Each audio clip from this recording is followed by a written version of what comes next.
In this video, I'm going to be going over my Q4 TikTok product testing strategy. Now this is the strategy I'm currently rolling with, and it recently helped me take a new product from zero to over $400 a day in just under 3 days. So if this is something you guys are interested in seeing, make sure you watch the video to the very end, leave a like, comment, and subscribe. And without wasting any more time, let's get into it.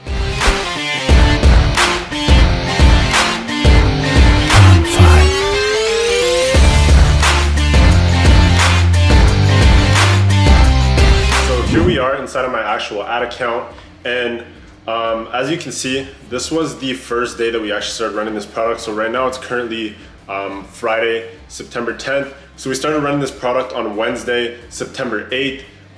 If we go to the 7th, as you can see, there was no actual spend on the ad account. So we started running this product on the 8th, and I believe we actually generated 8 sales. So there's one sale missing here. We actually did $267.50 in revenue. And as you can see, we only tracked $233, which isn't terrible. It's still pretty close to a 2 ROAS, even with that one sale that did not attribute. But as you can see, we spent just about $120. Now, if we go into the actual campaign, this is our initial testing campaign. So we started off testing 5 different ad groups. Now, one of these ad groups was a broad ad group with a $40 budget. I give it a little bit more budget than all the other ad groups. So the other ad groups I typically test at just $20. And within these ad groups, you're gonna have one interest and you're gonna have one behavior targeting. And now you're gonna keep this one interest throughout each and every single ad group. So let's say you wanna test something within the tech and electronics niche. So you'll have that one interest for all those 5 ad groups that you're gonna test. And then within each separate ad group, you're gonna test a different behavior on a 15-day time frame period. And we're gonna be targeting lowest cost at a $20 budget. This allows TikTok to actually start spending your money, as where if you use a cost cap, it might not be able to reach potential buyers for that particular cost cap, but that's just because it's not optimized. So you'll see when you start running lowest cost, you might start getting sales and seeing TikTok starting to spend right off the bat. So these top 5 ad groups here were actually our initial testing ad groups. So as you can see, there's 2 of these that I actually turned off because they spent pretty close to our break even. So I turned these off after the first day. They did not generate any sales, but they had a decent amount of add to carts and a decent amount of initiate checkouts.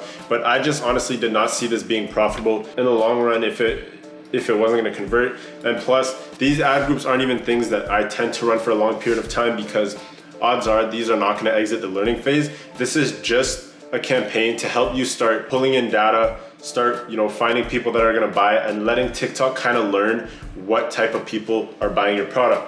So you can see here we had 2 ad groups that had 2 sales, and then one ad group with 3. So the one that had 3 was actually our broad campaign. So leading into our second day, my plans were basically to launch a scaled version of this broad campaign. However, as you can see, on day 2, the other campaigns that I launched actually did not spend, and I set these with a cost cap thinking that it would be able to spend and achieve results for our set cost cap and our set budget, but unfortunately that did not happen. So the only thing that really spent on day 2 were just new interests that I had launched. And you can see we spent about $20 more. So I added 2 new interests on day 2. And you can see that there's other interests that started picking up sales. But again, I believe our broad campaign did pick up 2 sales again that day, which was the 9th of September.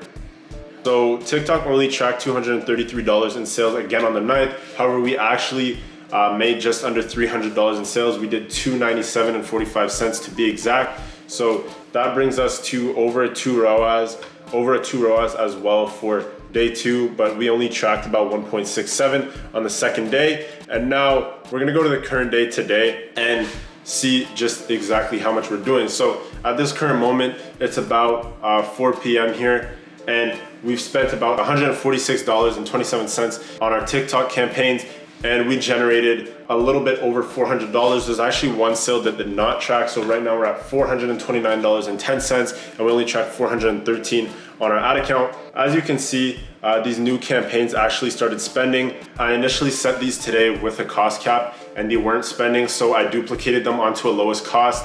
And as you can see, we have a $5 per complete purchase, per complete payment, and then a $6 per complete payment. So these new campaigns right here are doing very well. but they've only spent about $20. So we'll see how they do and how they perform over the next few days. My plans for this is to start slowing down on the interest targeting and just start scaling out and taking more of a funneled approach with my campaigns, because a lot of people have been struggling with running TikTok campaigns for a long period of time because there's a lot of inconsistencies. And the main reason is because most people launch too many ad groups, and these actually don't get out of the learning phase. So after you launch your initial interest test, the goal is to just launch these broad campaigns and let TikTok optimize to whatever's performing the best. Now they say that you need 50 complete payments within the first 7-day time frame to actually exit this learning phase. So that's exactly what you want to do. You want to have at least one broad ad group that you can have exiting the learning phase, and then you want to go down the funnel into your middle funnel and retarget people that have watched your video and showed some sort of engagement on your video. So we're gonna hop into another ad account, and I'm gonna show you guys exactly how to set up your initial testing campaign, as well as the full funnel campaign, as well as the stat campaign. So as always, you're gonna wanna head straight into conversions, and then you're gonna wanna name your first campaign. So you can name this whatever you want. You could do product name, and then you could say testing, and then I always put in my break even, and I like to keep my break even return at about 1.5 to 1.6. And then we're gonna get in here. You guys are gonna come through, obviously connect your pixels, and then you're gonna go straight into complete payment. So as I've shown in one of my previous videos, I only target TikTok. So you're gonna come in here, turn off video download, and keep on the user comments. Now we target Canada and the United States, and then 18 plus. And now you're gonna select an interest. So let's say you're targeting the mother's niche, or like the baby niche, whatever you guys wanna call it. What you're gonna do is come in here, you're gonna select baby, kids, and maternity, and then you're gonna select one behavior targeting. So I like to select all of these. I don't really know if it makes a difference. And then I select the 15-day time period. And then you'll come in here and then you'll break it down. So you could say something like life hacks, depending on what the product is. So now this ad group would be named baby, kids, and maternity plus life hacks.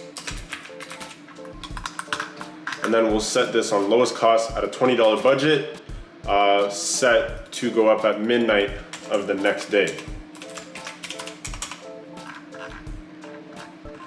So this is essentially how you would want to set up that first initial testing campaign. Now, obviously this is just one ad group. So what you're gonna want to do, once you publish this ad group, you're gonna put 3 different ad creatives in it, and you're gonna duplicate it 4 times. So one of them, as I said, is gonna be a broad ad group, and you're gonna set that at a $40 budget. And then the 3 others, you're just gonna come through here and go into each individual ad group, and then come select a different behavior. So in this case, we did life hacks. You're gonna wanna come in here and then pick something else. So you could do, for example, let's say tech products, all right? And then for the one after that, you'll come in here, you could select another thing within the lifestyle, and you could do, let's see, maybe toys and collectibles, or home and garden, whatever you guys want to do. And then you're gonna publish those and let them run for a day, and then analyze your campaigns. So that's pretty much how I would set up my first initial testing campaign. The next campaigns after that are essentially just scaling whatever is working into its own separate campaign. But like I said, you don't want to create too many ad groups. Once you start figuring out what audiences are performing the best, you could scale those, as I said, into its own separate campaign. So usually you're gonna see that broad ad group is performing the best. So you're gonna take that, put it into another campaign, as I said before, and put it at a higher budget. Either it's $100 to $150 a day. Now the way that I decide the budget that I wanna use is I take my target CPA, for example, let's say it's about $20. I multiply that by 50, and then I divide that by 7. So what that tells us is that within that 7-day time frame, to hit 50 purchases at a $20 CPA, we're gonna have to set the budget at whatever it has to be set at. So for example, we could do, let's say, as I said, our target CPA is $20. We're gonna multiply that by 50 purchases. So that's $1,000, and then you divide that $1,000 by 7 days. So that gives us $142 budget. So if you're gonna hit your target CPA, which is $20 within a 7-day time frame, you're gonna hit that 50 complete payment, which will in theory take you out of that learning phase. So if I see it's like something like 140, I'll most likely just set the campaign budget at 150 or maybe even 200 to kind of give it some breathing room and possibly hop out of that learning phase a lot sooner. So that's essentially how you would want to scale your ad groups. From that point on, I would just vertically scale the budget, but not by more than 20 to maybe 30% within maybe a 3-day time frame at the very least. TikTok recommends, I believe, not to change the budget by more than 20% within a 2 to 3 day time frame. So I like to stay within that and not do anything extra, just because if you do go above that 20% or 30% within that 3-day time frame, you're gonna come out of that learning phase and your ads are gonna get reset. So you might see inconsistencies after that. So this takes us to the end of the video, and at this point you guys should be ready to get up your very first TikTok campaign and actually start scaling into Q4. So this is the exact strategy, as I said before, that I've been rolling with and that I've been seeing, you know, pretty decent returns with. So I'm gonna keep you guys updated in future videos on exactly how this strategy has been working out for me. And if I do make any changes to it, I'm also gonna be posting an update. So if that's something you guys wanna see, make sure you guys leave a comment down below, like this video, and subscribe. Now, I just wanna give a huge thanks to everybody who stuck here till the very end of the video. And I wanna give a shout out to everybody who's been showing love on all of my most recent videos. As I promised, I've been a lot more consistent with my videos, and I'm gonna be posting one each and every single week, hopefully till the end of the year. And if I miss a video, please hold me accountable. But thank you for all the love. And as always, please leave a like, comment, and subscribe, and I'll catch you guys in the next video.